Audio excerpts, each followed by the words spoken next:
Hello and welcome back to Tableau video series. आज हम देखेंगे कि कैलकुलेटेड फील्ड्स कैसे क्रिएट करते हैं टैब्ल्यू में। एंड इसमें भी डिफरेंट डिफरेंट डेटा टाइप्स में भी, जैसे स्ट्रिंग हो गया, न्यूमेरिक वैल्यूज हो गया, या डेट्स में भी इवन डिफरेंट डिफरेंट टाइप का calculated field based on requirement कैसे हम क्रिएट करते हैं। तो लेट्स गेट स्टार्टेड। सबसे पहले टैब्ल्यू में एक नई शीट ओपन कर लेंगे। अब first of all calculated field की रिक्वायरमेंट क्यों है?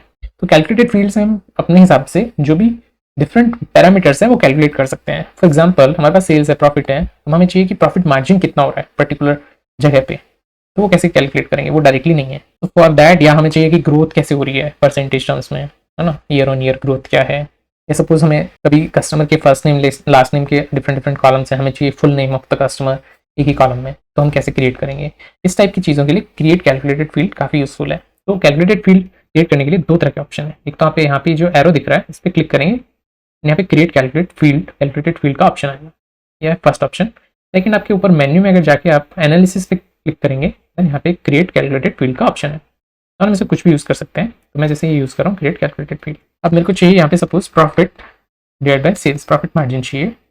मैं उसके लिए पहले सम ऑफ प्रॉफिट करूँगा, सारा प्रॉफिट का सम, एंड देन उसको डिवाइड कर दूंगा सम ऑफ सेल्स से। एंड ये सपोज मेरे को चाहिए परसेंटेज टर्म्स में, तो profit margin in percentage terms ये यहाँ पे आ गया। एंड ये एक एग्रीगेटेड वैल्यू है, इसलिए डायरेक्टली मेजर वैल्यू में नहीं आके यहाँ पे आया, एग्रीगेटेड वैल्यू यहाँ पे आएगा जनरली। अब इसको विजुअलाइज करने के लिए सपोज मैंने यहाँ पे सेगमेंट डाला एंड इनमें मैं टेबुलर फॉर्म में सेल्स एंड प्रॉफिट डालना चाहता हूँ। पहले मैं सेल्स को डबल क्लिक करूँगा तो यहाँ पे सेल्स आ गया, एंड प्रॉफिट को डबल क्लिक करूँगा तो प्रॉफिट पीसी में आ गया। ये मेजर वैल्यूज को एक साथ डालने का तरीका है डबल क्लिक करके।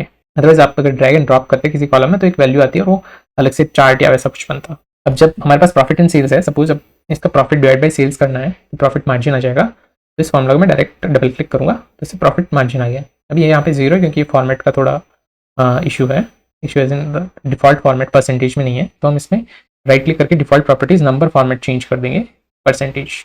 तो ये परसेंटेज टर्म्स में देखें तो हमें पता लग रहा है कि होम ऑफिस में सबसे ज़्यादा प्रॉफिट मार्जिन है 14% एंड कंज्यूमर साइड में काफ़ी कम है। तो ये हम कैलकुलेटेड फील्ड से इजीली कैलकुलेट कर सकते हैं। लेकिन अब हमें सपोज चाहिए कि स्ट्रिंग वैल्यूज़ में कैलकुलेटेड फील्ड यूज़ करना है। हमें देखना है कि स्टेट्स कौन कौन सी स्टेट्स में क्या क्या वैल्यूज़ हैं, एंड स्टेट के साथ मुझे ये भी देखना है कि कौन से रीजन में वो स्टेट लाई कर रहा है। उसके लिए अगेन मैं वापस एक नया कैलकुलेटेड फील्ड लूँगा एंड मैं लूँगा स्टेट एंड ब्रैकेट में मेरे को चाहिए रीजन। तो मैं टाइप करूँगा स्टेट। तो टैब्ल्यू में ये एक फंक्शनलिटी है कि कोई भी कॉलम का नाम आप टाइप करने लोगे तो ये सारे सजेशन आ जाएंगे, आप एंटर करके डायरेक्टली यहाँ पे लिख सकते हैं। एंड एक और तरीका है, आप ड्रैग एंड ड्रॉप भी कर सकते हैं। जैसे मेरे को यहाँ पे रीजन ड्रॉप करना है, ये ड्रॉप कर दिया। एंड जो भी फंक्शंस है इसमें टैब्ल्यू में, जैसे सम, काउंट, ये सारे जो बेसिक फंक्शंस है, एवरेज, ये टैब्ल्यू में डायरेक्टली आप टाइप करेंगे तो इसमें डायरेक्टली आपको दिखेंगे। एंड यहाँ पे एक राइट साइड में एक एरो है, इसको क्लिक करेंगे तो इनकी फंक्शंस की एक ये भी बताएगा कि कैसे सिंटेक्स रखना है हमें। यहाँ पे मैं सम का रख रहा हूँ तो सम ऑफ प्रॉफिट करके दिखा रहा है कि कैसे सम ऑफ प्रॉफिट यूज होता है। ठीक है, बैक टू दिस। तो अभी हमें मान लो स्ट्रिंग को ऐड करना है तो एक डायरेक्ट प्लस ऑपरेटर से स्ट्रिंग्स ऐड हो जाएगी। This is also simplest form. ठीक है, एंड सपोज मैं इसको अप्लाई कर देता हूँ। अप्लाई करके अभी इसको मैं रोज में लेके आता हूँ। तो द टाइमिंग एक बार सेगमेंट हटा देते हैं। तो अभी इसमें स्टेट एंड रीजन दिख रहे हैं बट ये थोड़ा क्लटर्ड है, तो इसको पैरेंथेसिस के लिए single quote space parenthesis then single quote plus किया, एक पैरेंथेसिस पहले ऐड किया एंड प्लस करके एक सिंगल कोट में पैरेंथेसिस बाद में ऐड किया। ये स्ट्रिंग को जनरली पैरेंथेसिस में लिखा है तो ये पैरेंथेसिस है प्लस फॉर एडिंग पैरामीटर। यहाँ पे एक स्पेस एंड पैरेंथेसिस दोनों दिए। अप्लाई करते थोड़ी विजिबिलिटी बढ़ गई है, हर स्टेट में क्या क्या डिफरेंट डिफरेंट पैरामीटर्स हैं एंड वो किस रीजन में लाई कर रहा है। थर्ड, अब मेरे को चाहिए कि विद इन डेट्स अगर मेरे को कैलकुलेटेड फील्ड निकालना है तो वो कैसे करेंगे। उसके लिए कैलकुलेटेड फील्ड लिया मैंने, यहाँ पे हमारे पास दो डेट्स है जैसे ऑर्डर एंड शिप। मैं चाहता हूँ कि इन दोनों के बीच का जो डिफरेंस है वो निकल जाए। तो मैं शिप डेट डायरेक्ट टाइप करूँगा, यहाँ पे आ जाएगा, माइनस ऑर्डर डेट टाइप करूँगा तो इन दोनों का डिफरेंस निकल के आ जाएगा। तो ये है डेज लैप्स। एक तो ये है, एक हम डायरेक्ट डेट डिफ करके एक फंक्शन है यहाँ पे आ गया है। इसका मतलब है हमें कौन सा डेट का कौन सा पार्ट चाहिए, वो start date and end date देंगे तो डेट का डिफरेंस दे देगा। जनरली नंबर ऑफ डेज के लिए तो ठीक है, महीने को अगर डिफरेंस लेना है कि कितने महीनों का डिफरेंस है दो डेज के बीच में, तो ये डेट डिफ फंक्शन काम आएगा। अदरवाइज डायरेक्ट सब्ट्रैक्ट करेंगे तो नंबर ऑफ डेज तो आ ही जाएंगे। यहाँ पे मैंने डे दे दिया, part of that start part of the date, then start date है हमारी order date and ship date है जो एंड डेट है। नॉन स्टार्ट और एंड के बीच का डिफरेंस चाहिए हमें, कितने डेज का लैप्स है।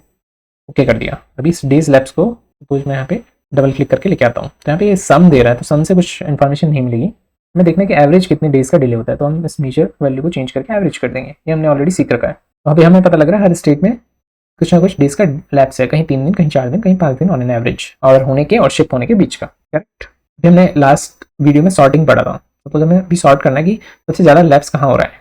हम यहाँ पे क्लिक करेंगे तो हमें पता लग जाएगा डिस्ट्रिक्ट ऑफ कोलंबिया में 6 दिन का लैप्स है, तो यहाँ पे इन चीज़ों को इंप्रूव कर सकते हैं। एंड सबसे बेटर जो हो रहा है वो इन 4-5 सिटियों में हो रहा है, ठीक है। सिमिलरली अब हमें प्रॉफिट मार्जिन के हिसाब से सॉर्ट करना है, तो डायरेक्टली इस पर क्लिक करेंगे तो कौन कौन सी सिटीज़ में अच्छा प्रॉफिट मार्जिन है, कौन कौन सी सिटीज़ में जरूरत है कि हमें देखना चाहिए कि और प्रॉफिट कैसे इंप्रूव किया जाए, ठीक है। तो सॉर्टिंग ऐसे यूजफुल है। बट अगर मेरे को कुछ न्यूमेरिकल फॉर्मुलेशन करना है कि मेरे को चाहिए सेल्स सेल्स एंड डिस्काउंट का मल्टीप्लीकेशन, विच लेट मी कॉल रेवेन्यू, तो मैं करूँगा सेल्स टाइप करूँगा मल्टीप्लाई विद 1 माइनस डिस्काउंट कर देता हूँ, यहाँ से क्लिक कर देता हूँ ओके। तो अभी रेवेन्यू को भी मैं डबल क्लिक करता हूँ तो यहाँ पे आ गया, तो हर सिटी का मेरे पास आ गया रेवेन्यू। एंड इसको क्लिक करके मैं ये भी देख सकता हूँ कि रेवेन्यू सबसे ज़्यादा कौन सी सिटीज़ में मिल रहा है हमें, ठीक है। एंड ये रेवेन्यू बेसिकली ऑपरेटिंग रेवेन्यू है, नेट प्रॉफिट नहीं होगा शायद। कितना सेल्स हो रहा है एंड सेल्स में हम कितना डिस्काउंट दे रहे हैं, ये जस्ट उसका वैल्यू है। तो कहीं कहीं हम जहाँ डिस्काउंट नहीं है वहाँ सेल्स और रेवेन्यू दोनों सेम ही होंगे। तो इस तरह से हम काफ़ी सारी फ्लेक्सिबिलिटी यूज़ करके अलग अलग कैलकुलेटेड फील्ड निकाल सकते हैं, बेसिस हमारी क्या रिक्वायरमेंट है। तो दैट्स ए क्विक ओवरव्यू कि हम कैलकुलेटेड फील्ड टैब्यू में कैसे यूज़ करते हैं। बाई मास्टरिंग ये सारी टेक्निक आप काफ़ी डीपर इंसाइट्स को अनलॉक कर सकते हैं एंड काफ़ी डायनेमिक डैशबोर्ड्स बना सकते हैं बेसिस आपकी नीड। अब नेक्स्ट वीडियो में हम जानेंगे कि मैप में कैसे विजुअलाइजेशन करते हैं। Okay, see you soon, thank you.